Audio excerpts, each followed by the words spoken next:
la Tierra, el programa de la Facultad de Agronomía, y ya está con nosotros Laura Isla, docente de la Cátedra de Sociología y Extensión Rurales de nuestra facultad, becaria doctoral del CONICET, y nos va a hablar de la ley de glaciares, de su proceso de juridificación y de las disputas por la mega minería,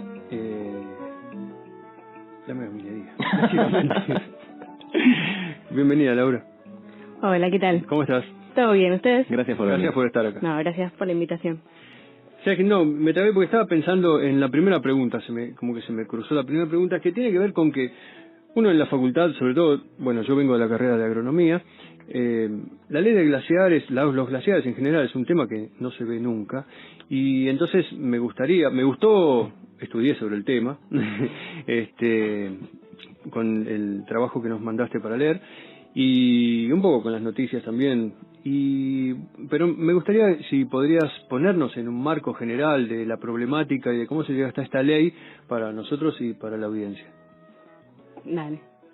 Bueno, primero, el tema surgió a partir de... Yo soy egresada de la carrera de ambientales de la Facultad de Agronomía, y a mí me interesaba estudiar los conflictos por la megaminería, y bueno, y a partir de ahí, de ver qué podíamos como estudiar de nuevo, que no estaba tan estudiado, llegamos a trabajar sobre la ley de glaciares. Claro, no lo vemos tanto en la carrera tampoco. No, ahora... Un par de ahora... materias, no sé sí. cómo viene ahora, pero... Sí, en legislación lo veíamos, claro. Pero sí, lo veíamos mucho. De una. Te hiciste tu espacio. Ya desde la cátedra de Sociología... Sí. Con Otrelcia Castro y Jimena Arqueros estuvimos trabajando sobre la ley. Y seguimos, en realidad. Todo comenzó en 2014. Yo comencé a estudiar esto en 2014 y sigo hasta ahora. De una. ¿Y en ese momento cómo estaba la situación de la ley de glaciares? ¿Se hablaba algo? ¿Cómo estaba?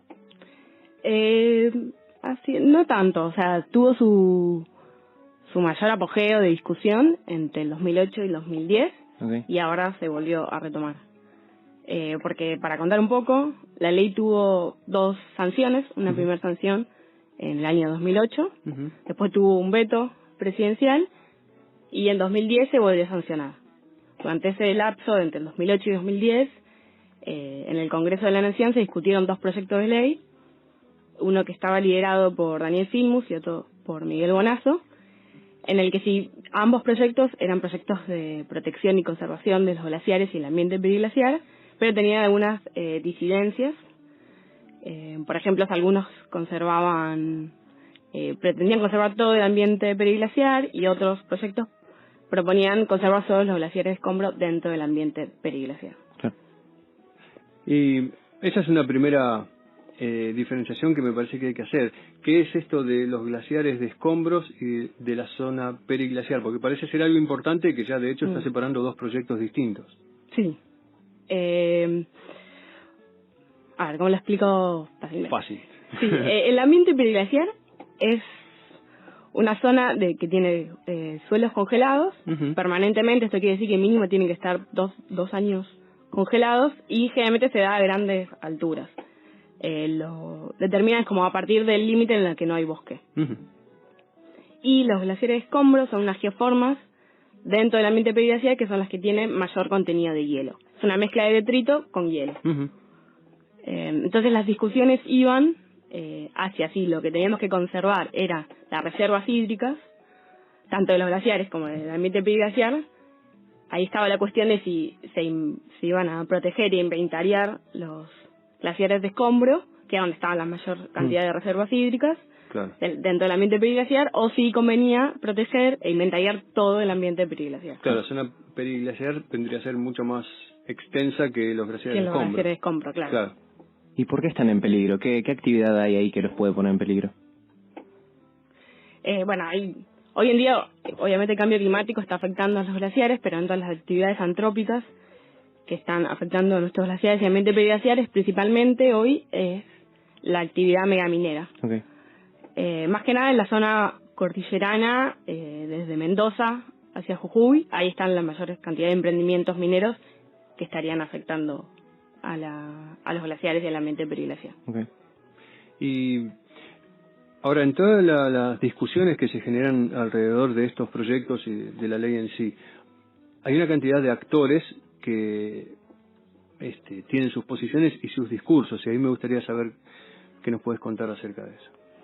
Bueno, como comentaba antes, durante el 2008 y 2010 que se fueron las discusiones sobre estos proyectos de ley, en sí todos los actores expresaban públicamente que estaban a favor de la protección y la conservación de nuestros glaciares, pero bueno, obviamente había distintos intereses en juegos.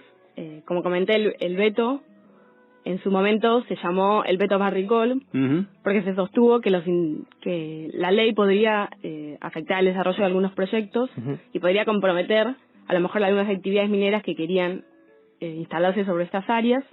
Entonces, una de las principales empresas que estuvo en su momento como motorizando la no sanción o el veto de la ley fue la empresa Barricol, que actualmente opera en la provincia de San Juan y tiene dos proyectos importantes que son Pascualama y Veladero. Entonces, por un lado, estaban estos intereses empresariales de que querían proteger sus proyectos mineros. También estaban las provincias que son consideradas mineras, o sea, las provincias que tienen mayor actividad minera en sus provincias. Ellas también estaban, si bien a favor de la conservación de los glaciares, pero no querían que esta ley les implicara un retroceso de sus actividades. Claro. Ellas pensaban que se podía desarrollar la actividad sin necesidad de dañar, ¿no?, los glaciares, quizás. Claro, en perfecto cuidado del medio ambiente. Claro. También hay que tener en cuenta que la actividad minera es una actividad lícita en nuestro país y a su vez que las autoridades provinciales son las que entregan las concesiones mineras. Entonces, la actividad minera está regulada internamente por cada provincia. Claro. Entonces ahí se generaba como un problema de escala o de incidencia entre la parte ambiental y la actividad. ¿Y a qué hace referencia el término juridificación? Porque, bien, hay un conflicto, pero ¿cómo se llega después a la parte a judicializar todo esto?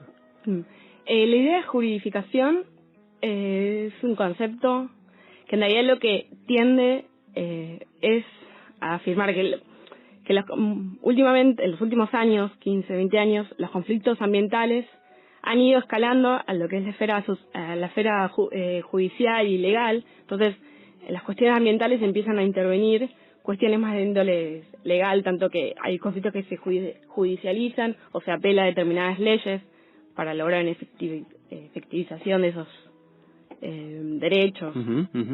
Más bien es como otra rama para estudiar los conflictos, como se han judicializado y juridificado en los últimos años. Es como que la gente que quiere pedir cosas de repente se va formando también en leyes, ¿no? O las ONG también siempre intervienen y tienen alguno de esos mecanismos, ¿no? Sí, tal cual. Es como que se va apelando. En realidad esto surge a partir de la reforma del 94, que se incorporan nuevos instrumentos legales a nuestra Constitución y a partir de lo que es la causa Mendoza y otros conflictos que fueron emblemáticos en la cuestión ambiental, empezaron a utilizarse esos elementos legales que tenían vigencia pero que no habían sido utilizados todavía. Claro. Y finalmente de estos dos proyectos, que uno dijiste que era de Filmus y el otro de Bonazo, sí. ¿Cuál fue el que se transformó en ley? ¿O alguna mixtura? Sí, finalmente lo que sucedió es que fue un proyecto, se terminó sancionando un proyecto que resultó de un acuerdo entre ambos, entre tanto el proyecto Filmus y el proyecto Bonazo, que si bien estuvieron enfrentados durante esos 2 años, finalmente decidieron hacer un acuerdo entendiendo que si seguían dilatándose el debate, la actividad minera iba a seguir avanzando y los glaciares no iban a estar protegidos. Entonces decidieron hacer un proyecto, fue el que finalmente se sancionó, también con poco margen de... ¿En qué año se sancionó? En 2010. 2010, bien. ¿Nos podrías explicar a nosotros y a la audiencia en qué consiste la ley de glaciares? O sea, yo si soy una empresa que quiero oro y vengo a Argentina y digo, yo quiero explotar acá. ¿Qué hace la ley? Bueno, gracias por preguntar porque no lo había explicado. La ley de glaciares en realidad es la ley de presupuestos mínimos de protección de los glaciares y el ambiente periglaciar. El objetivo de la ley es justamente conservar y proteger los glaciares y el ambiente periglaciar, entendiéndolos que son unas reservas hídricas estratégicas, es decir, que implicaría agua para nuestro futuro, tanto para el desarrollo de actividades económicas como para la subsistencia de la vida. La ley justamente para proteger los glaciares y el ambiente periglaciar, propone realizar un inventario nacional de glaciares, en el que se inventarien los glaciares, porque hasta antes de la ley realmente no se sabían dónde estaban estos glaciares. Entonces la ley lo primero que propone es, bueno, conozcamos nuestros glaciares, digamos dónde están para poder protegerlos. Es como algo medio lógico, pero que no estaba todo bien. Entonces la ley le encarga al IANIGLA, que es el Instituto Argentino de Nivología y Glaciología y Ciencias Ambientales. Es un instituto del CONICET, que está ubicado en la provincia de Mendoza, pero bueno, es un instituto nacional. Entonces, se le encomendó a IANIGLA que cumpla con esta tarea. A su vez también la ley determinó que había unas actividades que no se iban a poder llevar en los glaciares y el ambiente periglaciar, entre ellos estaba la actividad minera, y también otras cosas que estableció fue, por ejemplo, que todos los proyectos mineros y de otras actividades que quisieran realizarse sobre esas áreas deberían someterse a una auditoría ambiental o una evaluación de impacto ambiental dependiendo de la etapa del proyecto. Okay. ¿Y esa auditoría es a nivel nacional o de nuevo las provincias tienen la potestad de decir sí o no? Sí, la autoridad de aplicación de la ley es la Secretaría de Ambiente de la Nación, pero las autoridades competentes en cada jurisdicción, o sea, en cada provincia, son las provinciales las que determinen cada provincia. Tremendo. Mucha burocracia, me imagino, entonces. Sí, las leyes de presupuestos mínimos tienen eso. Bien, así que gracias a la ley tenemos un inventario de glaciares. Exacto. El inventario se finalizó y se publicó oficialmente el año pasado. ¿Está terminado? Sí, está terminado. Sí. Igual está como se presentó oficialmente, pero ya a medida que se iban haciendo cada uno de los informes, el inventario se divide por cuencas y por regiones. Cada vez que se iban terminando esas cuencas, se iban publicando en la página del inventario. Pero bueno, formalmente y finalizado todas las cuencas fue en mayo del año pasado, en el que se publicó. También recién fuera de aire estamos hablando de que a pesar de que quizás esto se publicó, las discusiones no frenan y la gente y también las instituciones que lo hacen siguen en debate, en discusión. Sí, exactamente.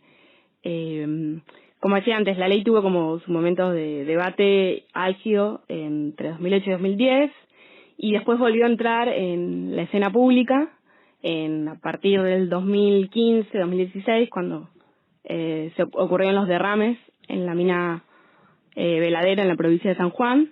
Un derrame de cianuro. Derrame de solución cianurada. Sí. Se derramaron miles de litros. El primer derrame eso fue. Un detalle. Sí, un detalle no menor. Aparentemente no se puede hacer cuidando el ambiente. Sí, es verdad. Bueno, a partir de eso se generó un proceso en el que la comunidad de Hachal, que está nucleada en la asamblea de Hachal no se toca, empezó un proceso legal demandando a la Barrick por el derrame que había generado.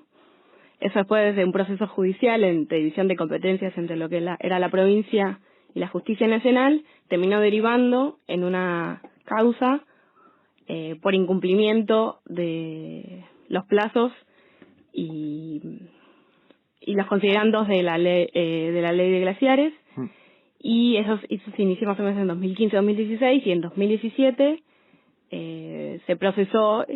El juez que tenía a cargo la causa, que era el juez Casanelo, terminó procesando a exfuncionarios de la Secretaría de Ambiente y al exdirector del IANIGLA. Ricardo Villalba. Una cosa que estaba pensando es que la ley es, digamos, a nivel nacional, pero vos cuando decías que estaba como así caldeado el debate, eso se da en territorios específicos. ¿Tuviste la chance de ir a visitar alguno de estos lugares o estuviste presente en los debates para sentir el calor, digamos?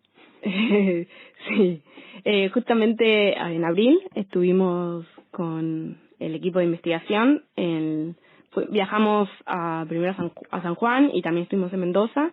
Tuvimos la oportunidad de hablar con los investigadores del IANIGLA y también con miembros de la asamblea de Hachal, también con miembros de la Cámara Minera de San Juan, algunos investigadores de San Juan. Así que sí, pudimos hablar con los actores y ver cómo lo que decíamos, sus distintos discursos que tienen y opiniones sobre la ley. Y a partir de todos estos detalles que fuiste escuchando de ellos, ¿pensás como que hay chances de que interactúen o están cada uno con su posición ahí media dura? Hoy en día están cada uno con su posición y están como bastante en conflictos, Claro. si lo queremos decir. Sí, está como complicado ahora. En su momento sí habían podido hablar cuando fueron los debates por la ley, pero hoy en día con la judicialización del conflicto están como bastante separados. Hay intentos de unir y que puedan como dialogar, porque muchos entienden que son dos sectores, estoy hablando de Yanila y la Asamblea, que están a favor de la protección de los glaciares y que estén en disputa hace que a lo mejor dos fuerzas que tendrían a apoyar la ley ahora están enfrentadas. Entonces eso hay distintos sectores que han intentado como generar diálogo, pero por ahora no está muy abierto, al parecer. Pero lo que parecería en sí es que hay tantas lecturas de la ley como actores hay en el conflicto. Tal cual, sí. Cada actor ha interpretado la ley, ha tenido expectativas con respecto a la ley, de lo que iba a generar la ley de glaciares, y eso creo que es lo que ha derivado ahora en este conflicto. Tanto Yanila, en lo que ellos entienden que es la conservación y la protección de las reservas hídricas, como la Asamblea y otros grupos ambientalistas, hay muchas ONG ambientalistas que han apoyado a la Asamblea, ven a la ley como un instrumento para frenar la minería. Entonces ahí hay como distintas lecturas de que... Claro. Diferentes intereses también, claro. También. Okay. Sí, me imagino que también hay intereses por cambiar la ley ya a esta altura, ¿no? Sí. De haber unas presiones increíbles. Sí, hace 2 años se filtró un proyecto para modificar lo que era la reglamentación de la ley, que la estaban trabajando Secretaría de Ambiente, Secretaría de Minería y creo que Recursos Hídricos, y pretendían también modificar principalmente las definiciones y sobre lo que era el glaciar de Escombro. Eso se filtró y al parecer ahora está como parado, no ningún funcionario salió a decir que se iba a darle continuidad, así que por ahora no habría ningún intento. O estaría oculto. Claro, bueno, en cualquier momento. Y un poco al margen, ¿no? Pero ¿cuál es la situación? ¿Tenés idea cuál es la situación actual de Ricardo Villalba? Él era director, ¿no? Del Yanila. Sí, pero hace 2 años me parece que creo que es cuando empezó todo el juicio y su procesamiento. Me parece que ahí fue cuando renunció. Y actualmente continúa sus tareas de investigador, es decir, trabajando en el Yanila, pero bueno, no está a cargo de lo que es el inventario nacional. Ahora hay otro encargado. Okay, y para ir cerrando ya la nota, el futuro de la ley de glaciares, ¿cómo lo ves? ¿Qué se viene? Qué buena pregunta. Por un lado, hace poquito salió el fallo de la Corte Suprema, que validó lo que es la constitucionalidad de la ley. Así que ahora que está finalizado el inventario, en realidad lo que está finalizado es el primer nivel del inventario, que es justamente inventariar todos los glaciares y el ambiente periglaciar. Y Yanila tenía en realidad previsto otros niveles, que era ir monitoreando qué va pasando con nuestros glaciares, si van retrocediendo o no, y eso sería como los siguientes niveles y etapas. Ahora está un poco en discusión de que con todo este procesamiento, qué va a pasar con el inventario. La gente de Yanila estaba un poco como a la expectativa de ver si iba a haber fondos y si se iba a dar continuidad a su política de conservación. Claro, supongo que cada tanto el inventario tendría que actualizarse, ¿no? Porque sí. No es algo que sea estático o fijo. Tal cual, cada 5 años era lo que se tenía previsto, pero bueno, no se sabe todavía si realmente se va a poder continuar, si va a haber fondos, porque para hacer un inventario de esas magnitudes se necesita personal y dinero para hacer las campañas. Entonces hoy está un poco en duda qué va a pasar. Bueno, entonces te esperaremos para las actualizaciones de la ley de glaciares en un futuro. Bueno, gracias por venir. Muchas gracias por estar en Sobre la Tierra. No, gracias a ustedes.